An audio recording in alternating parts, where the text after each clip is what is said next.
the husband and wife team driving Trump's national security policy. Before they became a Trump administration power couple, Sebastian and Catherine Gorka were prolific collaborators on research about the threat of Islamist terrorism. Before they became a Trump administration power couple, Sebastian and Catherine Gorka were prolific collaborators on research about the Islamic terrorist threat who built a fan base in far-right circles. Business partners as well as published co-authors, the Gorkas made successful careers out of their shared passion. Our pillow talk is the Islamic State and Al-Qaeda, Sebastian Gorka, now a senior White House aide, said during a talk in Florida last November. At times it can even be difficult to tell which Gorka is doing the talking. Several passages of Sebastian's 2007 dissertation, On the Rise of Radical Islam, appeared almost verbatim 2 years earlier in an article for the conservative journal Human Events. The byline over an online version of the article, Cornell, links to an author page for Catherine Cornell, the maiden name of Catherine Gorka. The dissertation, written for Sebastian's doctorate in political science from Corvinus University of Budapest, does not credit either Catherine Cornell or Catherine Gorka in its endnotes. "We write together all the time," Gorka said during an hour-long conversation with Politico. He brushed off the overlapping passages as probably something I dictated or that we came up with together. Much of his writing, and that of his wife, he explained, is the result of a collaborative effort, even if that's not clear to readers. "She's my wife, and she's my closest collaborator," he said. In the decade since earning his doctorate, Sebastian has vaulted into the heart of the American national security apparatus. At the White House, Gorka, who was born in Britain and became a U.S. citizen in 2012, is a deputy assistant to the president. He reports to strategist Steve Bannon and includes the Strategic Initiatives Group, Bannon's in-house think tank, in his email signature.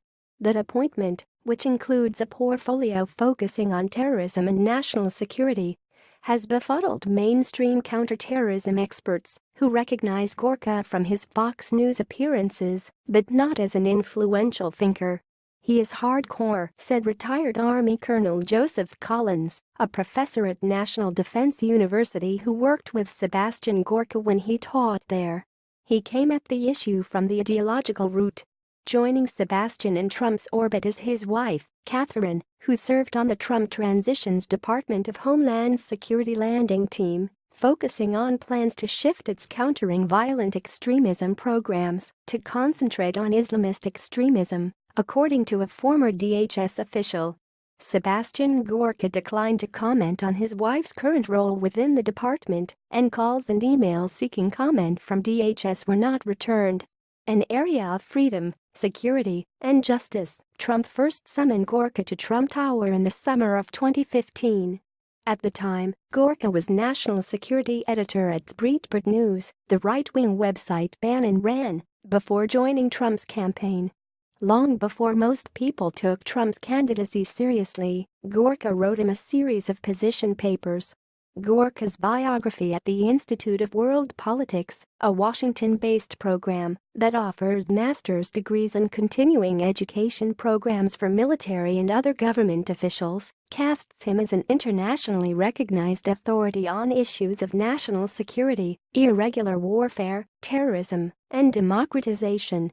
Gorka taught there as an adjunct before becoming a professor in 2016. Several experts interviewed by Politico puzzled over the gap between the numerous military academic credentials listed by Gorka, a political science PhD who unfailingly uses the title doctor, and their unfamiliarity with his work and views. "When I first encountered his name during the transition, I did a triple take. I've been in counterterrorism since 1998, and I thought I knew everyone. But I'd never heard his name and couldn't recall anything he'd written or said," said Daniel Benjamin, who served as counterterrorism coordinator under Secretary of State Hillary Clinton. Retired Colonel Peter Mansour, a former top aide to Gen. David Petraeus in Iraq who helped rewrite the Army's counterinsurgency manual, also said he's never crossed paths with Gorka.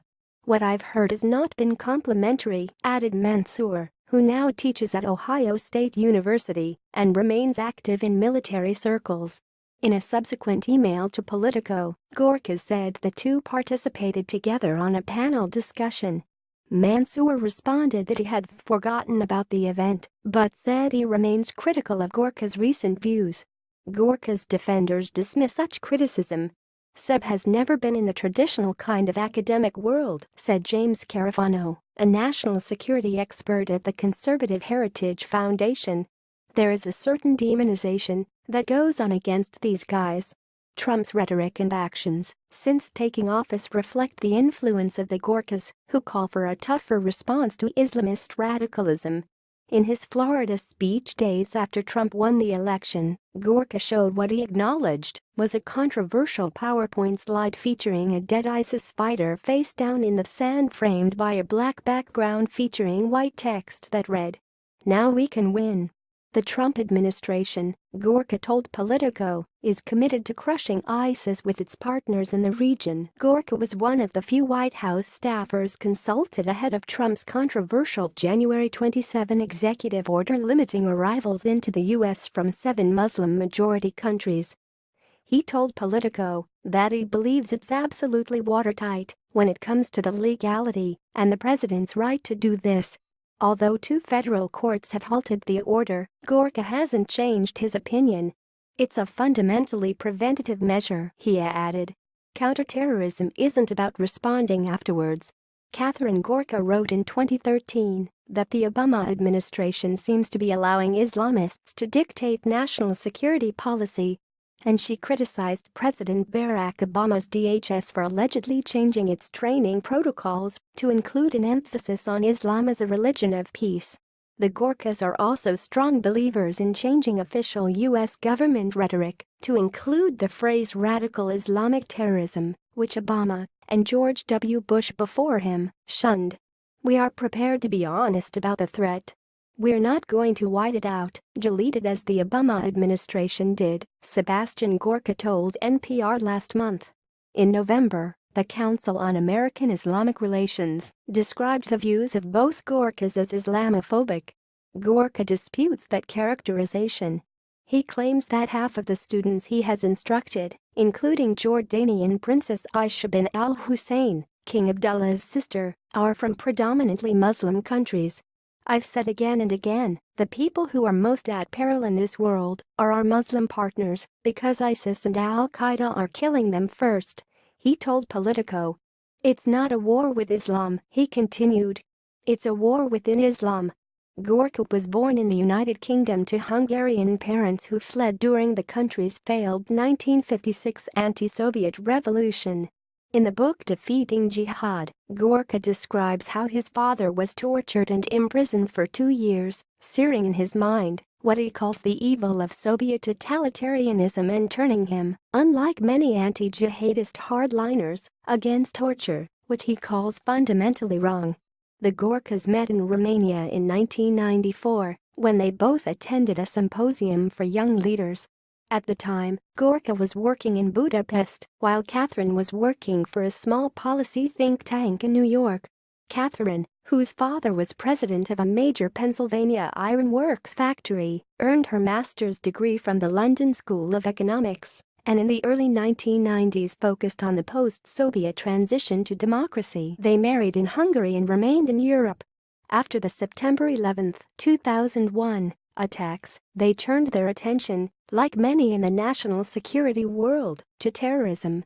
Gorka's biography at the Institute of World Politics says he spent 4 years on the faculty of the Program on Terrorism and Security Studies at the George C. Marshall Center in Germany. Gorka said he worked for the program's founder, retired Marine Corps Colonel Andrew Nichols Pratt, who died in 2013. The program's current director, James Howcroft, also a retired Marine colonel, said Gorka only periodically delivered lectures or served as a seminar leader. The Gorkas returned to the U.S. 9 years ago, Gorka said.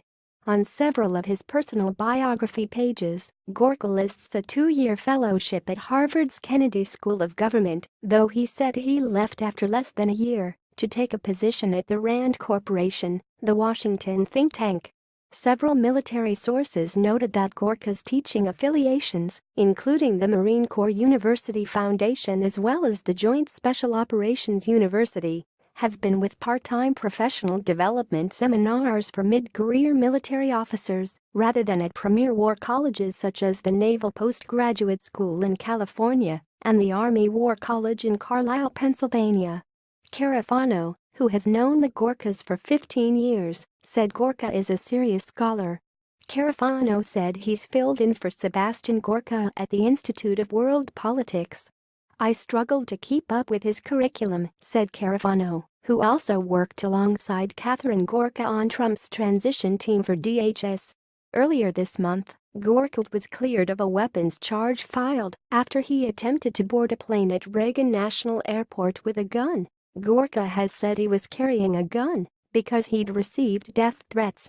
During his conversation with Politico, Gorka defended himself, unprompted, against recent reports, including one that he overstated his role as an expert witness for the Department of Justice during the trial of Boston Marathon bomber Dzhokhar Tsarnaev. I've got invoices claiming I wrote studies for Dodge, he said, but they just never put me on the stand. The Gorkas have been clear about their desire to position themselves and their ideas in the public eye. During his Florida talk last November for the Right-Wing Freedom Center, Sebastian Gorka described how his wife encouraged him to market Defeating Jihad, a how-to manual for fighting terrorism that fills 244 large type pages, about a third of which consist of appendixes, recommended reading and an index. I'm going to write about what I do for our war fighters, what I teach them in the class, how to understand the enemy, the AZ of national security and counterterrorism, Gorka described telling Catherine. My wife, she said, are you crazy? I mean, don't you want to sell books, or we just want to sell them to wonks? Gorka told the audience. She gave me some very sage advice, and this is to all you budding authors out there. If you want the people to read your book, especially Americans, you must have a good story. You have to connect. Thanks you for watching. Please subscribe 24 Hours News channel. Goodbye and see you again.